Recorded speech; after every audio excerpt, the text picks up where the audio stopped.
Hello, welcome to 2024. Last year, I attempted to read 50 books in 2023. This was a goal that I set on my Goodreads in July. I had essentially, shamefully, just gotten back into reading by picking up Verity by Colleen Hoover at Target. And here she is. This is number one of my reads from 2023. I read it in one sitting. It was awful. I give it 1 star.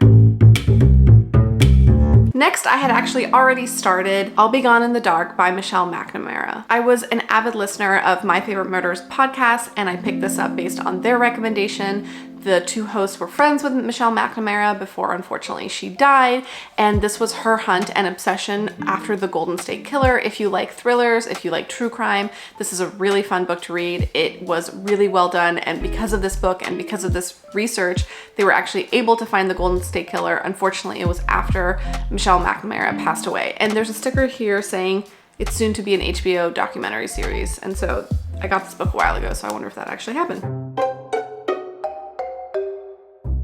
Next, I went to Target and I decided to pick up this red, cute book that I knew everyone really liked. I had seen it for years and I was like, it's finally time for me to read this book that everyone's been talking about. It was actually quite hard for me to get into, but I had a ton of fun and flew through this series. This reignited my love for fantasy. It reminded me of when I read Game of Thrones years ago. And then immediately after, I flew through A Court of Mist and Fury, A Court of Wings and Ruin, and A Court of Frost and Starlight. This was just a ton of fun for me. I have no shame reading these books, even though I do a little bit with Colleen Hoover. Next, I decided to take just a little break, even though I really wanted to get into A Court of Silver Flames, and I picked up Where the Crawdads Sing. I actually had this book on my to-read list for years. This was something I picked up at an airport, and I finally sat and finished it in like a couple days. I enjoyed it. It's a little bit depressing. I ended up watching the movie right after, and I thought the book did a better job, but that's pretty typical. As you can tell, I was just like trying to read the most popular books, and then I read A Court of Silver Flames, flew through that one. This one is unexpectedly much smuttier than the last few, so just like fair warning, but it is still a lot of fun. Nesta is probably my favorite character. Because of my FOMO, I wanted to go back and read these really well-established series. I had actually watched the TV show that this is based on, The Mortal Instruments, back in the day, and I really wanted to get into the Cassandra Clare universe, so I downloaded something online to tell me what to read, and I started with City of Bones. Fine. It was quite difficult to get into, especially after just finished reading ACOTAR, and I had so much fun with that. But I wanted to give the series the proper chance it needed, and then went into City of Ashes immediately. This got a little bit better, but there's a storyline here that's like a little weird, but I definitely knew that that was gonna happen because I had watched the show, but I didn't really remember it. And then I got into a book series that I knew I would love. I was still craving fantasy, so I read A Discovery of Witches. It is wonderful and beautiful. It's written by Deborah Harkness, who is a historian herself, and it's obvious because of the way that she describes the spaces and the places, and it's incredible. I love this book. I cannot wait to read the rest of these books. I love the way she writes. It is much slower paced. It is a different style of book. It is absolutely for me. If you're a fan of historical fiction, I actually think this is a great way to get into fantasy if you haven't yet. Probably one of my best reads of the year. Then I went back to Cassandra Clare and read City of Glass, which I don't have with me.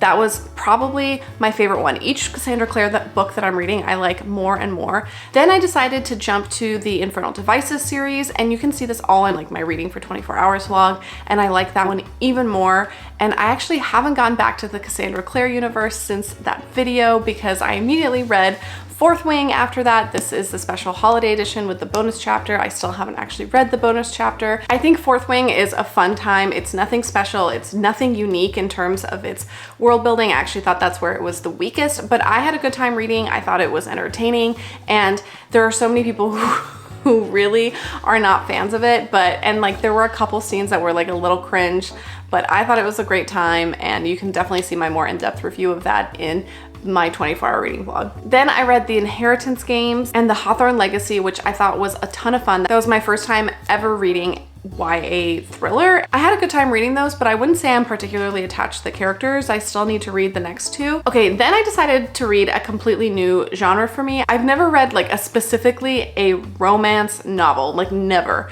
And I know all the girls on YouTube love that stuff. So I decided to dive right in, and I bought a ton. And let me tell you, I went in pretty hard. First, I read Ali Hazelwood's The Love Hypothesis, and I absolutely loved it. You'll kick your feet. It's like, I really like her books and her writing style. It's really quick. Then I decided to read To All the Boys I've Loved Before by Jenny Han. I had seen the Netflix show and really thought it was so cute, so I decided to pick this up. It's fun. It was hard for me to get into simply because I already knew what was gonna happen. The show is quite accurate. There are a few discrepancies, but the show is quite accurate to the book. Then, oh my gosh, I finally read my first Emily Henry book. This is Beach Read. I have yet to read her other books, but this was awesome. It was so good. I since bought all her books and I cannot wait to get into them. It's incredible, probably 5 stars. Then Part of Your World by Abby Jimenez, amazing, another 5-star. I thought this was so fun. It is 2 people from 2 different universes fall in love, so great. And then I don't know what came over me, but I wanted to keep reading Ali Hazelwood books. And so I grabbed Love on the Brain, flew through that one. Honestly, every single one of her books is like kind of the same thing, but I'm here for it. And then this is a set of 3 novellas, and I kind of counted them as 3 separate novellas and entered it in Goodreads as 3 separate novellas, as I think it's Under One Roof, Stuck With You, and Below Zero. They're 3 friends that they met in grad school, and like these are the 3 dudes, and they each have their own story in chronological order. Now we're into fall time and I was craving fantasy. We had just come back here to Florida and I wanted to sink my teeth into the world of Holly Black, into Elfhame, and I got into The Cruel Prince. Oh man, I really love these books. It took me a second to get into it, but now I'm obsessed and have read, you'll see what I've read for the rest of the year. It is wicked and devious and I really like the main character. Anyway, quickly read The Cruel Prince, The Wicked King, and The Queen of Nothing. These are so fun. And then after The Cruel Prince, I read The Lost Sisters, which is a novella that you can like find online. Okay, and then I don't know what happened. I decided that this was the appropriate time to start Throne of Glass. And I didn't do the proper research. I just went online and found like a list of how to read them in order, and I really don't like what it suggested. And it said to do Throne of Glass first, which is what I did. I wish I read Assassin's Blade first. It's okay, I still had a great time. I still loved it.